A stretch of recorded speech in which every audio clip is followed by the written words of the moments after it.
Welcome back, everybody. Mr. Armke with you for NET-125. Today we're going to get into Module 12, IPv6 addressing. So we have several topics we're going to talk about today, but the general idea is by the end of this we should be able to implement an IPv6 addressing scheme. So we're going to talk about some IPv4 issues and why IPv6 is necessary. We're going to talk about address representation and address types. We're also going to look at what's called a GUA and LLA IPv6 device assignment, so global unicast and link local address. And then we're going to look at IPv6 multicast as well as how to subnet an IPv6 network.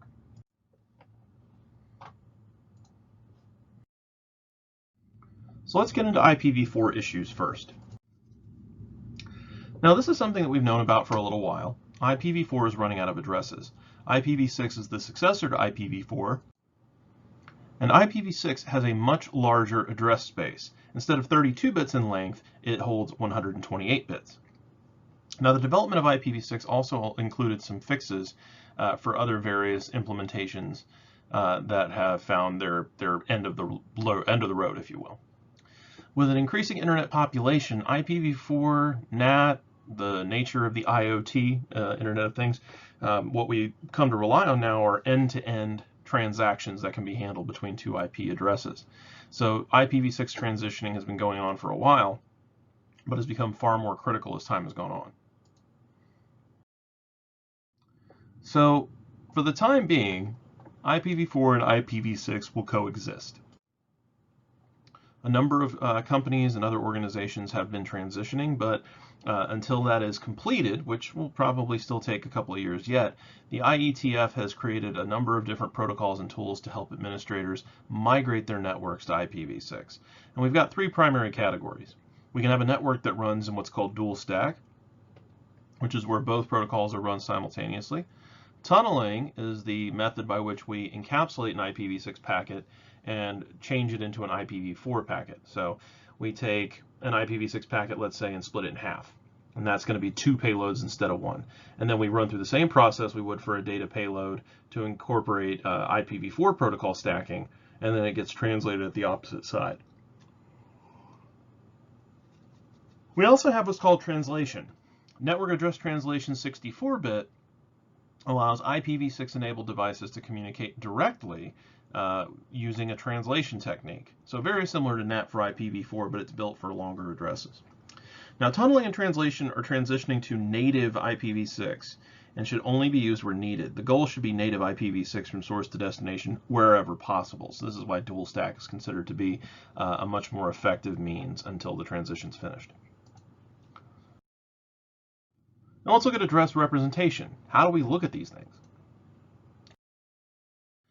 IPv6 addresses are 128 bits in length and written in hex. Now, they're not case sensitive. They can be written in lower or uppercase, doesn't matter. The preferred format is to write it in 8 blocks of 4 hexadecimal values each. So the shorthand is often x:, x:, x:, x:, until you reach 8 blocks. We are going to refer to these unofficially as a hextet because they contain 16 bits. So it's a hextet, we use hex from the origination from 6, and then decimal, of course, meaning 10, so 6 and 10 is 16. So the unofficial term is hextet. So 4 decimal values here. Let's look at a couple of examples. We see 2001 0db8 00001111 0000 0000 0200. The thing is, not only is that awkward to say, but it's awkward to write and to read. Were there 2 blocks of all zeros, or were there 3? It's difficult to keep track sometimes, and especially if you're reading a number of addresses for a big block of planning, it can be very annoying to try and get that together. So sometimes it's helpful to be able to find some rules for rewriting them a little bit more cleanly, and we'll talk about that in a moment. The first rule is to remove what's called a leading zero. So this is only leading zeros, not trailing zeros, because then we could make 1,000 or 1000 the same thing as 1 or 100 or even 10. So we don't want to do that. What we want to do instead is only worry about any zeros that are in the front, because seeing something written out as 0010 or 10 theoretically should represent the same thing. The 0 is just there for what's called padding.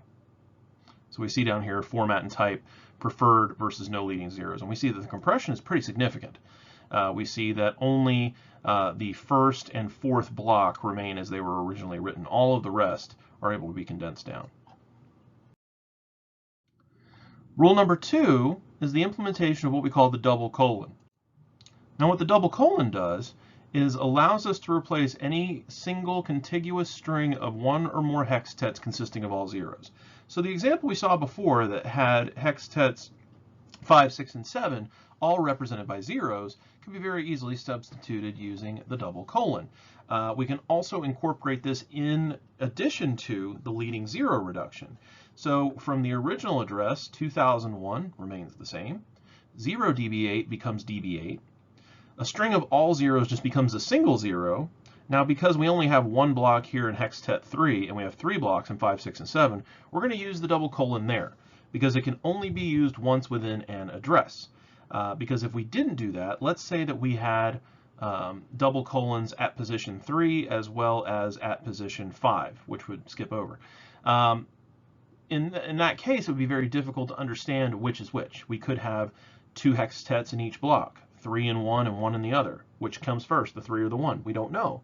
That ambiguity leads to multiple addresses being mapped to the same compressed form. That can't happen. So we can only use the double colon once. Be very, very careful about this. Okay, so continuing on, we see that hextet 3 is reduced from 4 zeros to 1. Hextet 4 is now the same string as it always was, so hextets 1 and 4 have not changed. Now we have the double colon.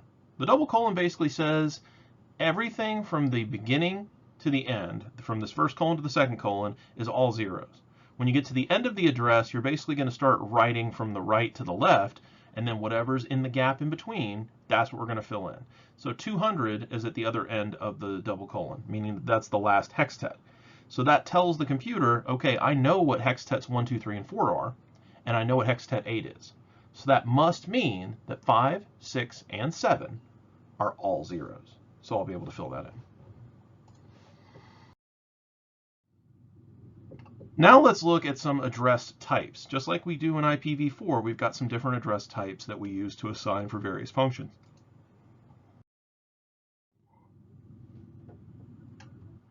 Our broad categories fall like this. Unicast. This is going to uniquely identify a single host device interface. Multicast is used to send a single packet to multiple destinations, though it's not what we would consider to be a broadcast form. And then Anycast is where any IPv6 unicast address can be assigned to multiple devices. This is where we can send an address to whatever the nearest device is that has that accepting Anycast address. Now note, as I said, that multicast is similar to broadcast. This is because IPv6 does not have a broadcast address. And this is because of the massive volume of addresses that would be generated in order to check an IPv6 broadcast.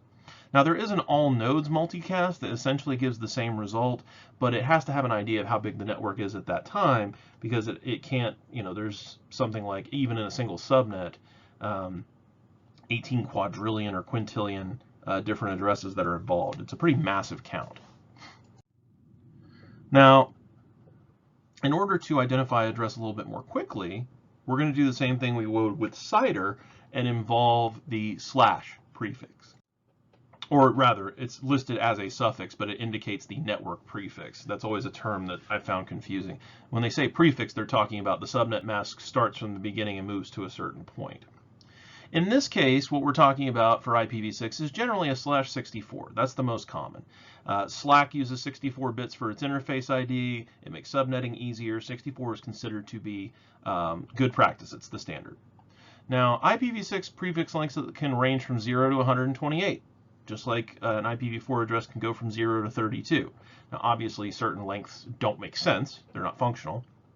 But that's beyond the point. Semantically, we can say that we can go from 0 to 128.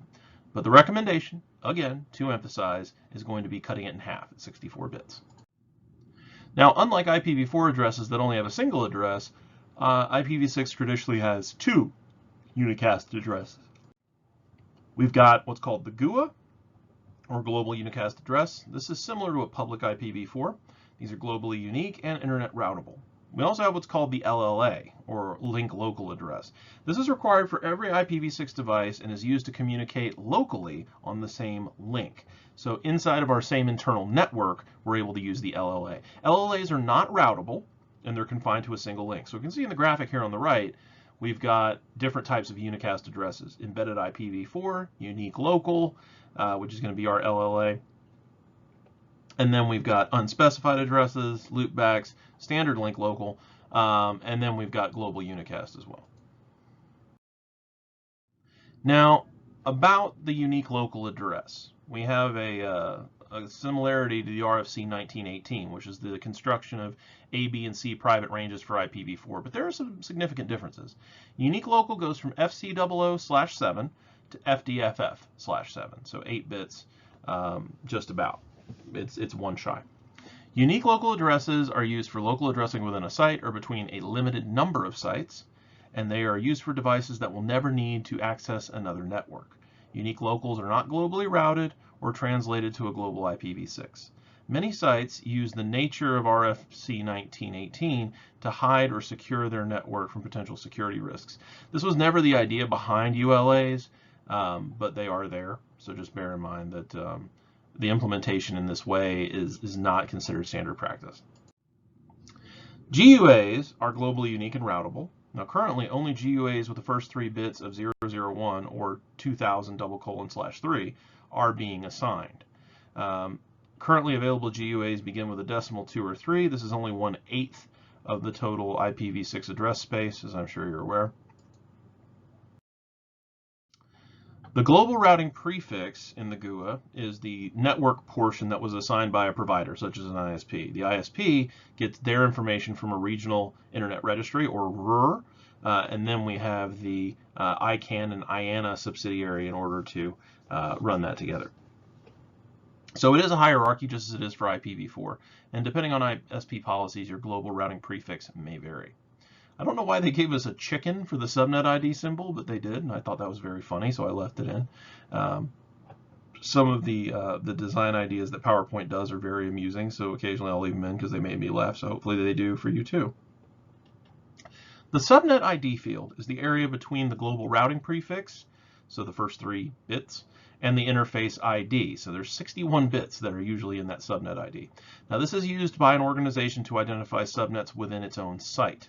You know, the global routing prefix is usually far longer than the first 3 bits, but the first 3 bits are obviously dedicated to that. Usually the global routing prefix is only like 1 hextet. So out of the 64, you've got something like 16 that is divided up for the subnet ID. And then the interface ID is the last 64 bits. So this is the equivalent to the host portion of the IPv4 address. It's actually sometimes derived using the MAC address, which is 48 bits in length, and it wedges in the additional 16 bits as necessary using what's called EUI64.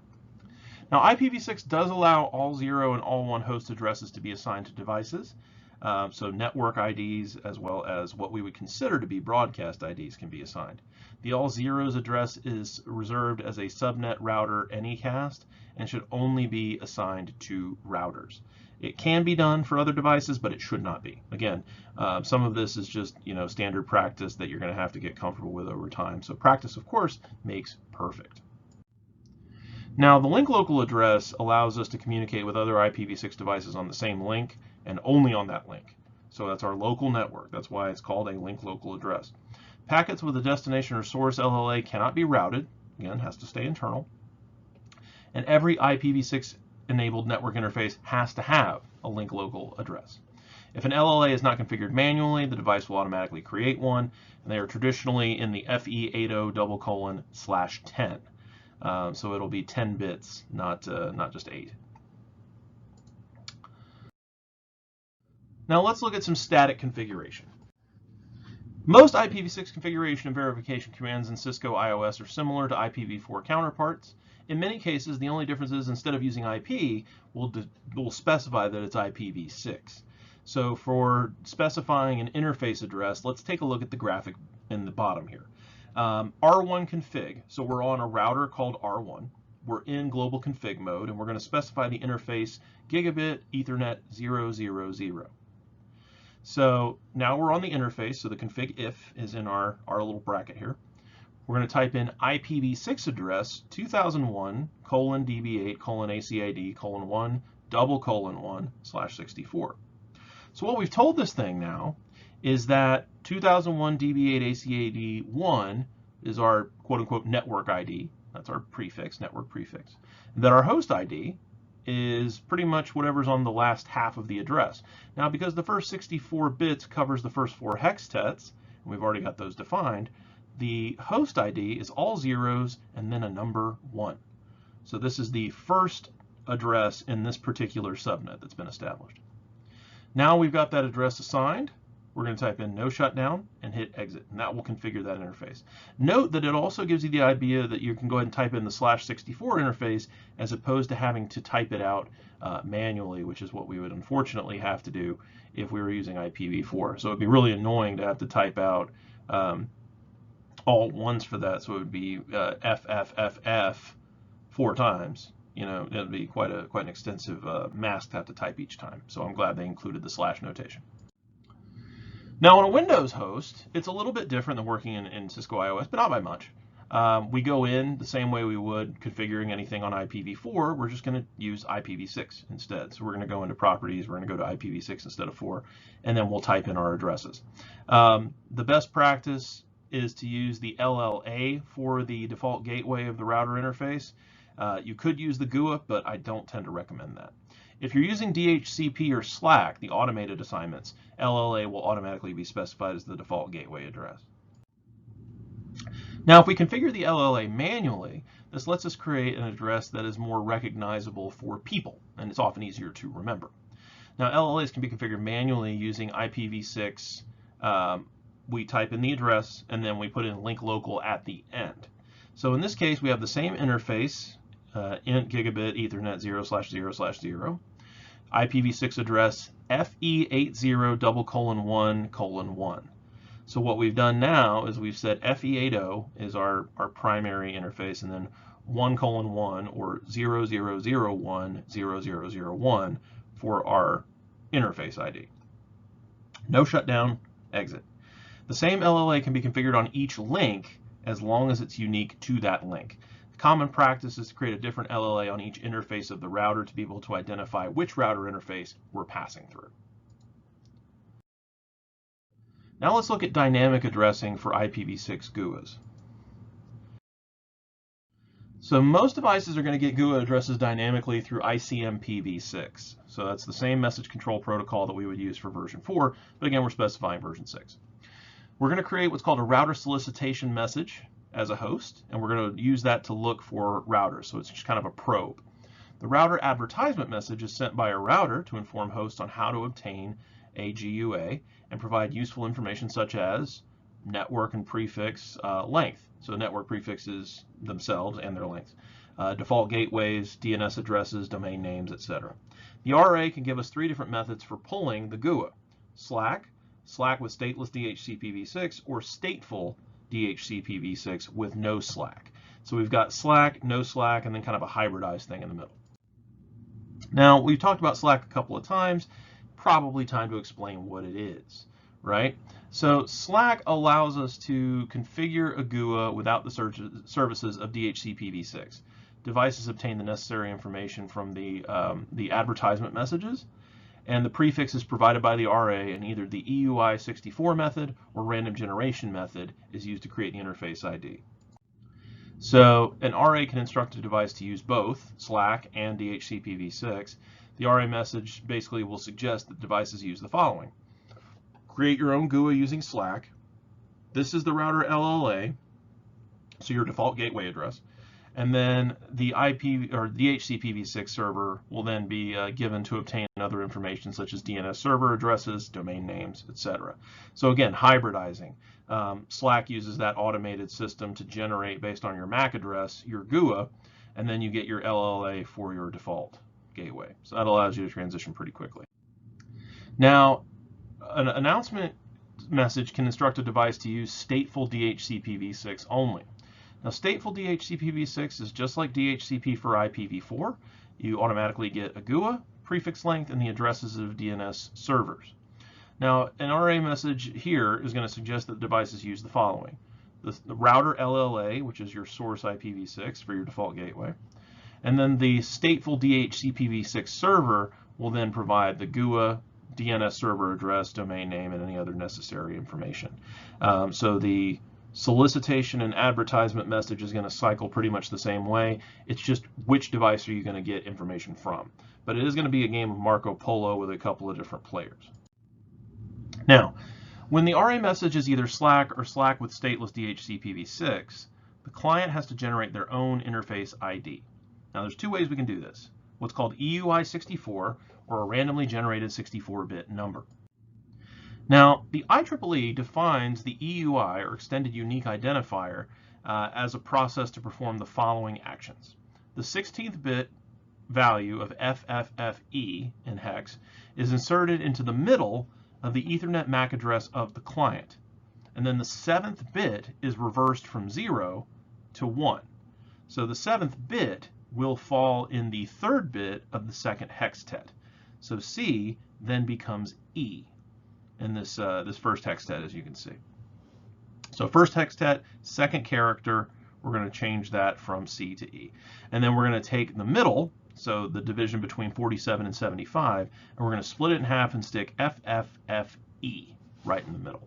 And that's how EUI64 generates these automatic addresses. We're going to take the MAC, flip a bit, and insert a, not a prefix or a suffix, I guess it would be a midfix, in order to generate the requisite length.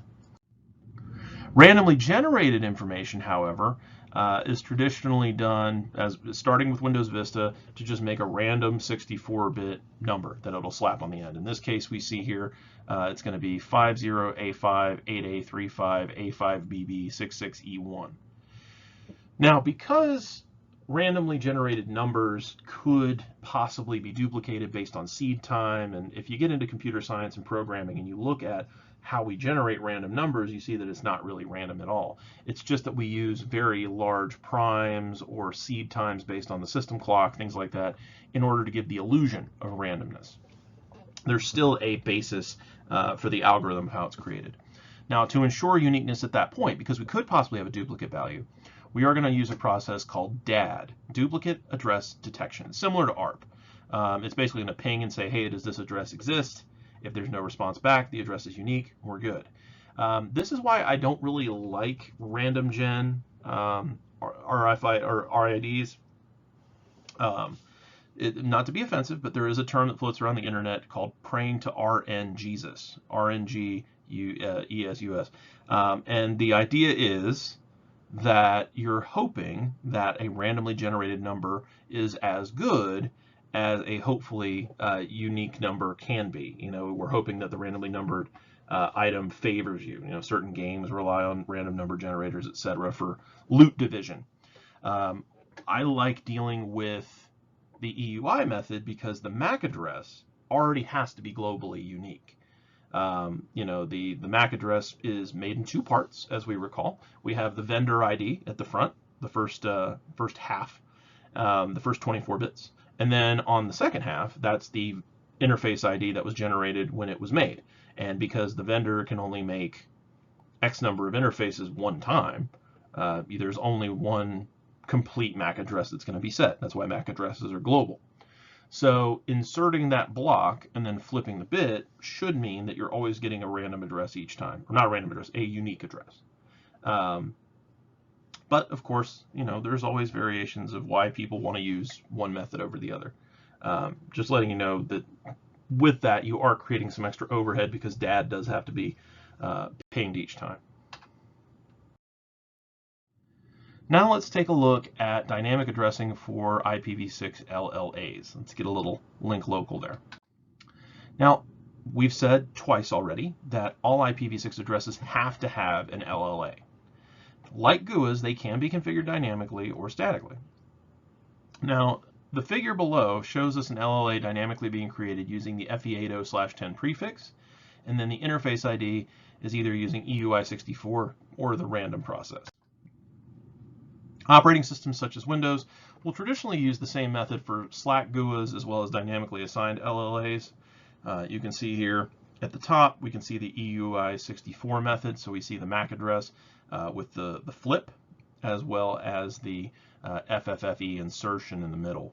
And then we see the random generation down below, where the link local IPv6 address as well as the standard IPv6 address have that same random assignment at the end. Now, Cisco routers will automatically create an LLA wherever a GUA is assigned. And by default, Cisco IOS uses EUI64 as opposed to a random generation. Very happy about that. Here's an example of the configuration for G000 and R1.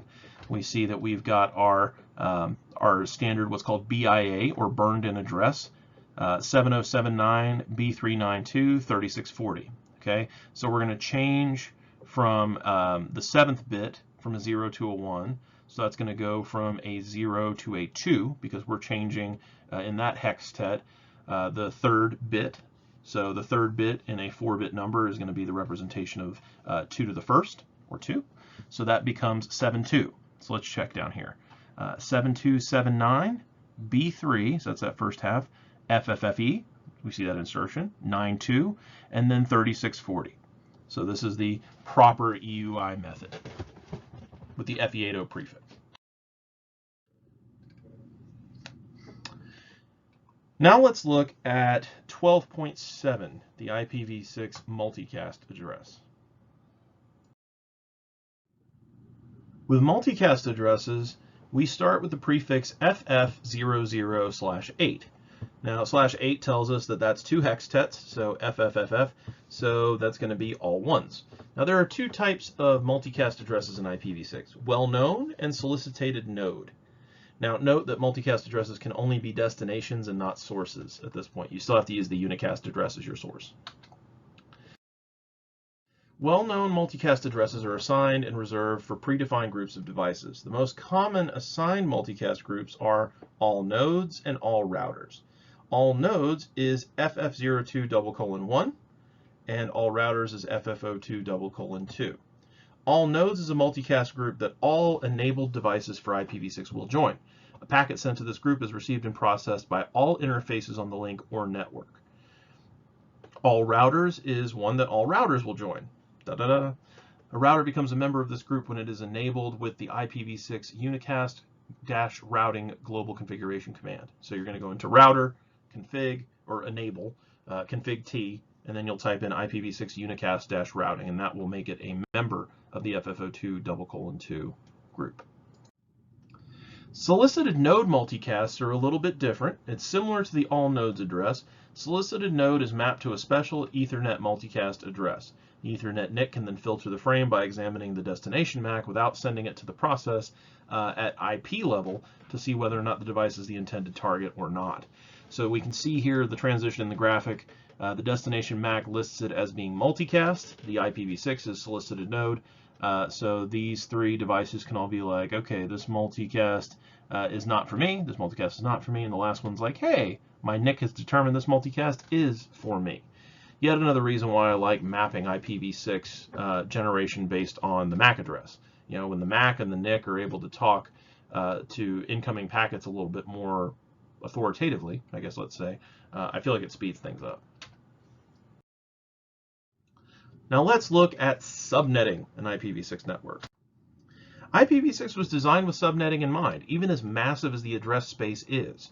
There's actually a separate ID field that is specified in the GUA in order to create subnets.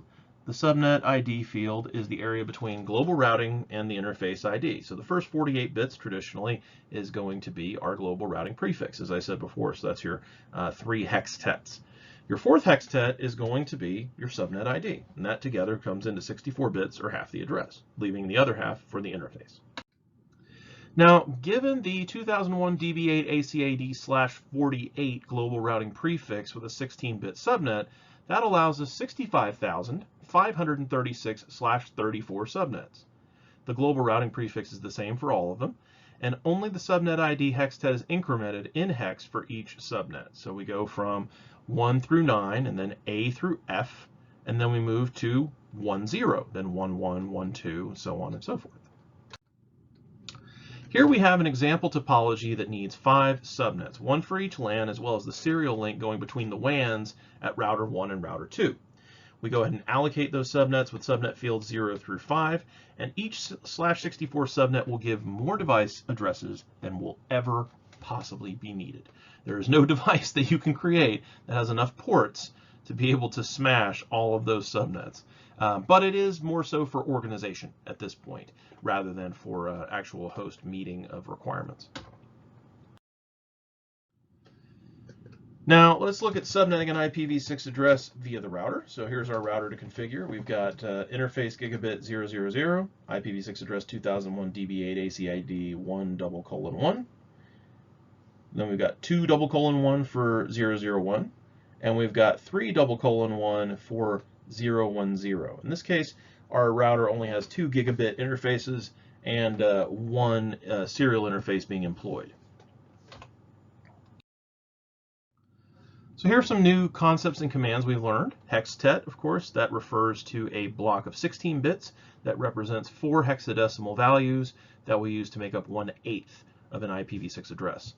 Link local versus the GUA, IPv6 address, show IPv6 interface brief, Slack, router advertisement, router solicitation, EUI64, and solicited node multicast.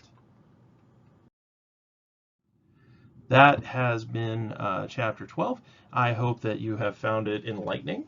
IPv6 is scary to look at initially when you're not familiar with it, but when you see that it's really just a more expanded form of organization, and as long as you follow the recommended standards, you're fine. You know, I mean, you can work with the same prefixes as you would anywhere else. You do have address translation in certain circumstances, but for the majority, you've got more addresses than you could ever need, so you can get a little bit more creative about how you subdivide things, and it's a lot more efficient. You can actually access a device on the other side of the planet with only that device being accessible, just like it was a public IP address in certain cases. If you have any questions, of course, you can email me at jearmke063@cfcc.edu, or contact me on my Google Voice number 239-7814. Other than that, I will catch you guys next class.